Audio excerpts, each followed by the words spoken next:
آئیے حافظ محمد ثقیف الرحمان سے میں گزارش کرتا ہوں کہ وہ اپنے خطاب سے ہم تمام کے دلوں کو منور مجلا فرمائیں۔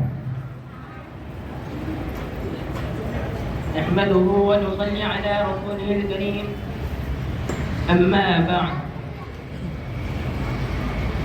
فأعوذ بالله من الشيطان الرجيم، بسم الله الرحمن الرحيم۔ قال الله تبارك وتعالى في القرآن المجيد: اقرأ باسم ربك الذي خلق، اور اپنے رب کے نام سے جس نے تجھے پیدا کیا۔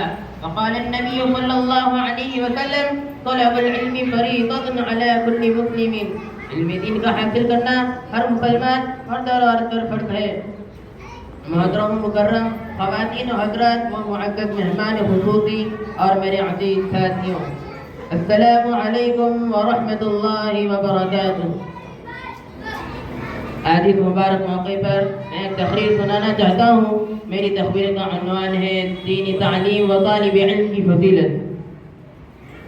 نبی کریم صلی اللہ علیہ وسلم کا ارشاد ہے کہ جو شخص علم دین حاصل کرنے کے لیے نکلتا ہے تو اللہ تعالیٰ اس کو دین کے راستے، اللہ تعالیٰ اس کو جنت کے راستے پر چلاتا ہے۔